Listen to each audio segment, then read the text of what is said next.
ഒരുപാട് സ്റ്റുഡൻസ് ഇപ്പോൾ international education നോക്കിയിട്ട് ഇപ്പോൾ ജർമ്മനി, USA, UK അങ്ങനെ പല രാജ്യങ്ങളിലേക്ക് പോകുന്നുണ്ട്.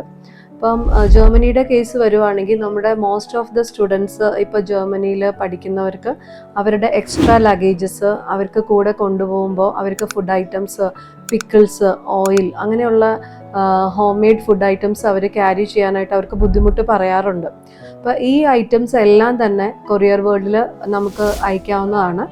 അവർക്ക് കൊണ്ടുപോകാനായിട്ട് എക്സ്ട്രാ ലഗേജ് എന്നുള്ള രീതിയിലാണെങ്കിൽ നമുക്കൊരു 10 kg അല്ലെങ്കിൽ 20 kg എബോ ഉള്ളതിന് നമുക്ക് ബൾക്ക് ഷിപ്മെൻറ്റ് ഓഫേഴ്സ് ഉണ്ട്.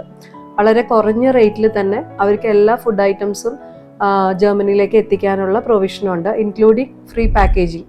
പിക്കപ്സും പോസിബിൾ ആണ്. നമുക്ക് എവിടെ നിന്നാണോ പിക്കപ്പ് വേണ്ടത് അപ്പോൾ ആ ഡീറ്റെയിൽസും കാര്യങ്ങളും നമ്മൾ തരുവാണെങ്കിൽ അത് നമുക്ക് ഫ്രീ പാക്കേജിങ്ങിനൊപ്പം ആ പിക്കപ്പ് ഷെഡ്യൂൾ ചെയ്തിട്ട് നമുക്കത് അവർക്ക് വേണ്ടിയിട്ട് പാക്ക് ചെയ്ത് സെൻഡ് ചെയ്ത് കൊടുക്കാവുന്നതാണ്.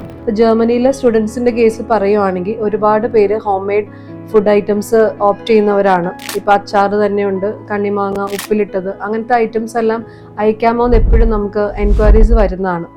അപ്പോൾ ലീക്കേജ് ഇല്ലാത്ത എയർ ടൈറ്റ് കണ്ടെയ്നേഴ്സിലാക്കി നമുക്ക് സെൻഡ് ചെയ്യാവുന്നതാണ്. ഈവൻ റൈസ് പോലും നമുക്ക് അയക്കാവുന്നത് പോസിബിൾ ആണ്. വിത്ത് പ്രോപ്പർ പാക്കിംഗ് നമുക്കൊരു ഇഷ്യൂസും ഇല്ല. നമുക്ക് മോർ ദാൻ ഇപ്പോൾ ഒരു 50, 60, 100 kg ആണെങ്കിലും നമുക്ക് അയക്കാവുന്നതാണ്. ഓൾ ഐറ്റംസ് എക്സ്ട്രാ ലഗേജസ് ആയിട്ട് വരുമ്പം ഇൻക്ലൂഡിങ് അവരുടെ ക്ലോത്തിങ്സ്, യുടെൻസിൽസ്, ഫുഡ് ഐറ്റംസ്, അങ്ങനെ ഇപ്പോൾ മൈഗ്രേറ്റ് ചെയ്യുന്ന ഒരു ഫാമിലിക്കാണെങ്കിലും അത് പോസിബിൾ ആണ്. അപ്പോൾ എന്തെങ്കിലും ഇൻഫർമേഷൻസ് അറിയണമെങ്കിൽ നമ്മുടെ കസ്റ്റമർ കെയറിൽ കോൺടാക്ട് ചെയ്ത് കഴിഞ്ഞാൽ നിങ്ങൾ അയക്കുന്നതിന് മുമ്പ് കോൺടാക്ട് ചെയ്യുക. അപ്പോൾ എല്ലാ ഡീറ്റെയിൽസും നമ്മൾ വിശദമായി തന്നെ നിങ്ങൾക്ക് ക്ലിയർ ചെയ്ത് പറഞ്ഞു തരുന്നതാണ്.